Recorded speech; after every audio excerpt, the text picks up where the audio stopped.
Hello friends, എല്ലാവർക്കും പുതിയ വീഡിയോയിലേക്ക് സ്വാഗതം. അപ്പോൾ നമ്മളിന്ന് ഉണ്ടാക്കാൻ പോകുന്നത് തേങ്ങ വറുത്തരച്ചിട്ടുള്ള ചമ്മന്തിയാണ്. പിന്നെ ചമ്മന്തി എന്ന് പറയുമ്പോൾ അറിയാലോ, എല്ലാവർക്കും ഭയങ്കര ഇഷ്ടമുള്ളൊരു റെസിപ്പിയാണ് ചമ്മന്തി എന്ന് പറയുന്നത്. കഞ്ഞീരൊപ്പം അതുപോലെ തന്നെ ചോറിൻ്റെ ഒപ്പം നല്ല കോമ്പിനേഷനാണ്. ഈ ചമ്മന്തി എന്ന് പറയുമ്പോൾ വെറുതെ ഇരുന്ന് കഴിക്കാനാണെങ്കിൽ നല്ല ടേസ്റ്റാണ്. അപ്പോൾ നമുക്ക് എങ്ങനെയാണ് തേങ്ങ വറുത്തരച്ച ചമ്മന്തി ഉണ്ടാക്കണമെന്ന് നോക്കാം. അപ്പോൾ അതിന് വേണ്ടിയിട്ട് ഞാനൊരു പാൻ അടുപ്പത്ത് വെച്ചിട്ടുണ്ട്. ഈ പാനിലേക്ക് കുറച്ച് വെളിച്ചെണ്ണ ഒഴിച്ച് കൊടുത്തിട്ടുണ്ട് കേട്ടോ. ഈ വെളിച്ചെണ്ണ ചൂടായി വരണം. അപ്പോൾ വെളിച്ചെണ്ണ ചൂടായി വന്നിട്ടുണ്ട്. ഇതിലേക്ക് 6 വറ്റൽമുളക് ഇട്ട് കൊടുത്തിട്ടുണ്ട് കേട്ടോ. ഇതിനൊപ്പം തന്നെ കുറച്ച് ചെറുള്ളി തൊലി കളഞ്ഞ് വെച്ചിട്ടുണ്ട്, അതും ഇട്ട് കൊടുത്തിട്ടുണ്ട്. ഇനി ഇത് നല്ലപോലെ ഒന്ന് ഇളക്കി കൊടുക്കാം കേട്ടോ.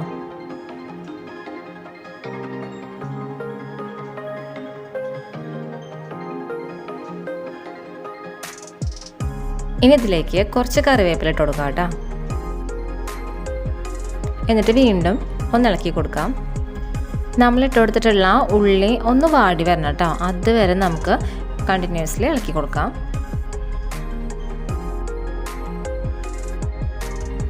അപ്പോൾ ഉള്ളിയൊക്കെ ഒന്ന് വാടി വന്നിട്ടുണ്ട്. ഇതിലേക്ക് ഇനി നമുക്ക് നാളികേരം ഇട്ട് കൊടുക്കാം.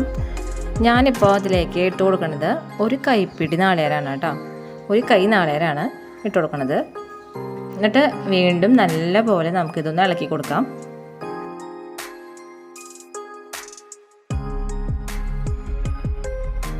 അപ്പം നമുക്ക് നാളികേരം കണ്ടിന്യൂസ്ലി ഇതേപോലെ ഇളക്കി കൊടുത്തുകൊണ്ടിരിക്കുക കേട്ടോ. നാളികേരത്തിലത്തെ വെള്ളത്തിൻ്റെ അംശം മാറി വരുന്നത് വരെ നമുക്കിത് ഇളക്കി കൊടുക്കാം. കൂടുതൽ ഗോൾഡൻ ബ്രൗൺ കളറൊന്നും ആവാൻ നിൽക്കണ്ട. വെള്ളത്തിൻ്റെ അംശം മാറിക്കഴിഞ്ഞാൽ നമുക്ക് ഫ്ലെയിം ഓഫ് ചെയ്യാം കേട്ടോ. അപ്പം ഞാൻ ഈ ടൈമിലേക്ക് ഇതിലേക്ക് ഒരു ചെറിയ കഷ്ണം കോൽപ്പുളിയില്ലേ, അത് ഇട്ട് കൊടുക്കുന്നുണ്ട്. എന്നിട്ട് വീണ്ടും ഇളക്കി കൊടുക്കാം.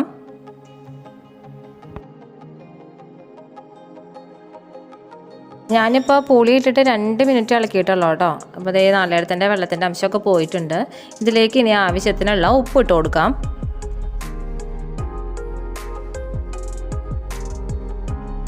അപ്പോൾ ഇത് റെഡി ആയിട്ടുണ്ട്. ഞാനിതിൻ്റെ ഫ്ലെയിം ഓഫ് ചെയ്യാണ്. അപ്പോൾ ഇനി നമുക്ക് ഇതിൻ്റെ ചൂടാറിന് ശേഷം മിക്സിയുടെ ജാറിലേക്ക് ഇട്ട് കൊടുത്തിട്ട് വെള്ളമൊന്നും ഒഴിക്കേണ്ട കാര്യമില്ല. മിക്സിയുടെ ജാറിലേക്ക് ഇട്ടിട്ട് ഇത് ജസ്റ്റ് ഒന്ന് ക്രഷ് ചെയ്തെടുക്കാം. നല്ലപോലെ പൊടിച്ചെടുക്കരുത്. നല്ലപോലെ പൊടിച്ചെടുത്ത് കഴിഞ്ഞാൽ ആ ഒരു പെർഫെക്റ്റ് ടേസ്റ്റ് കിട്ടില്ല. അപ്പോൾ അതിന് വേണ്ടിയിട്ടാണ് ജസ്റ്റ് ഒന്ന് ക്രഷ് ചെയ്തെടുത്താൽ മതി എന്ന് പറയുന്നത് കേട്ടോ. അപ്പോൾ ഇത് ആദ്യം ചൂടാറാനായിട്ട് വയ്ക്കാം. അപ്പം ഞാനിത് പൊടിച്ചെടുത്തതിന് ശേഷം കാണിച്ചു തരാം കേട്ടോ. അപ്പോൾ നമ്മുടെ നാളികേരം വറുത്തരച്ചിട്ടുള്ള ചമ്മന്തി റെഡി ആയിട്ടുണ്ട്. ഇതേപോലെ വേണം നമ്മൾ മിക്സിയുടെ ജാറിലിട്ടിട്ട് ഒന്ന് ക്രഷ് ചെയ്തെടുക്കാനായിട്ട്. കണ്ടില്ലേ, നാളികേരം ശരിക്കും കാണുന്നുണ്ട്, തീരെ പൊടിഞ്ഞിട്ടുമില്ല, എന്നാൽ ചെറുതായിട്ട് ക്രഷായിട്ടുമുണ്ട്. അപ്പോൾ ആ രീതിയിൽ വേണം കേട്ടോ. ഇങ്ങനെ കഴിക്കാനാണ് കൂടുതൽ ആ ഒരു ടേസ്റ്റ് കിട്ടുക. നല്ലപോലെ പൊടിഞ്ഞു കഴിഞ്ഞാൽ അതൊരു വേറൊരു ടേസ്റ്റ് ആയി പോകും. അപ്പോൾ ഇങ്ങനെ കഴിക്കുമ്പോൾ പ്രത്യേക ഒരു ടേസ്റ്റാണ്.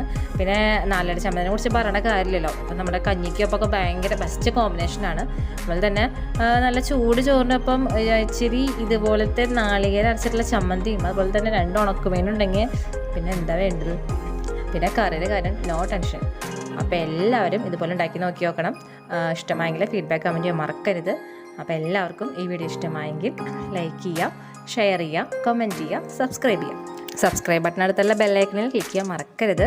അപ്പോൾ വരുന്ന ഓൾ ബട്ടണിൽ ക്ലിക്ക് ചെയ്യുകയാണെങ്കിൽ ഞാനിടുന്ന പുതിയ വീഡിയോസിൻ്റെ നോട്ടിഫിക്കേഷനൊക്കെ ഞങ്ങൾക്ക് കിട്ടുന്നതായിരിക്കും കേട്ടോ. അതുപോലെ എൻ്റെ ചാനൽ ഇതുവരെ സബ്സ്ക്രൈബ് ചെയ്തിട്ടില്ലെങ്കിൽ സബ്സ്ക്രൈബ് ചെയ്യാൻ മറക്കരുത്. അപ്പോൾ എല്ലാവർക്കും പുതിയൊരു വീഡിയോ വരുന്നവരെ നന്ദി, നമസ്കാരം.